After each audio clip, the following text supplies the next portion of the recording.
Fashion, it's more than just clothing. It's an expression of culture, a reflection of power, identity, and change. But have you ever wondered how we got from the simple tunics of ancient civilizations to the bold styles of today's runway models? Today, we're diving into the fascinating journey of fashion history, tracing its evolution from the earliest empires to the glamorous catwalks of the modern world. Buckle up, because this is a journey through time, fabric, and creativity. Let's go. Let's start at the beginning. Picture ancient Egypt. Around 3000 BC, linen was the fabric of choice. The Egyptians had a unique way of using fashion to communicate status. Think of the finely pleated skirts of the pharaohs or the simple linen dresses worn by the commoners. It wasn't just about looking good, it was about being seen in a certain light. Power, divine connection, and wealth. Fast forward to ancient Rome and Greece. Now, clothing was a statement of social hierarchy. Roman togas, draped elegantly over their bodies, were worn by citizens to show their place in society. Unlike the Egyptians, Romans had strict laws governing who could wear what, even down to the colors of their garments. For example, purple was reserved for emperors and senators. In ancient Greece, fashion was more focused on form and movement. The Greek chiton, a tunic fastened at the shoulders, was simple, but it allowed the wearer freedom to move gracefully, an homage to the body's natural beauty. The Greeks weren't just designing clothes, they were designing a philosophy about beauty and balance. And let's not forget the Persian Empire, where elaborate silk garments were adorned with intricate embroidery. And even the footwear was a symbol of status. Their fashion reflected their opulence and the vastness of their empire. Clothing was more than protection. It was a symbol of empire, refinement, and wealth. Now, let's move forward in time to the Middle Ages, when fashion took a different turn. Medieval fashion was heavily influenced by the feudal system. Clothes were not only for warmth or protection, they were a reflection of one's rank. Nobility wore expensive furs, velvet, and silks. Common folk, on the other hand, wore wool and rougher materials. The rich had long, flowing gowns, while the poor wore simple tunics. There was no mistaking the difference between the classes.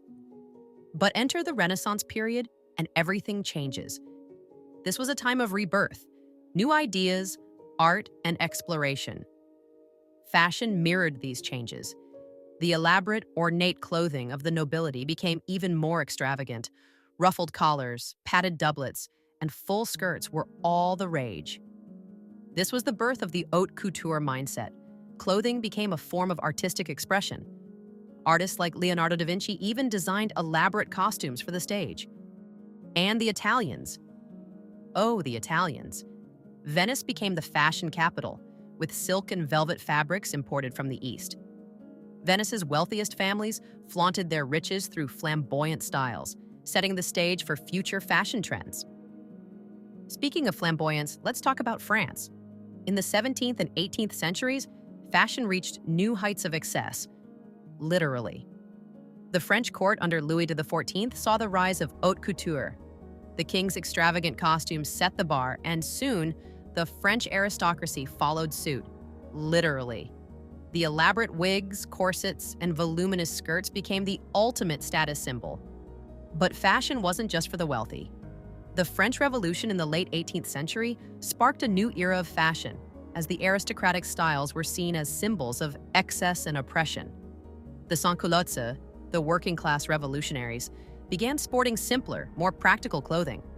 It was fashion as rebellion, and it made waves. And then came Marie Antoinette.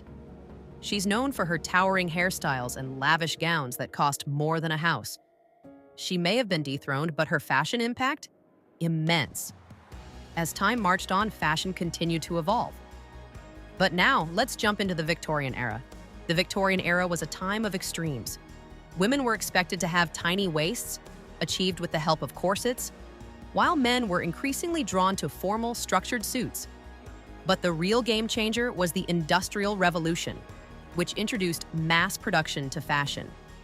Now, clothes were made more quickly and efficiently. And for the first time, fashion became accessible to the middle class. But that didn't mean it was any less stylish. Victorian fashion was all about structure.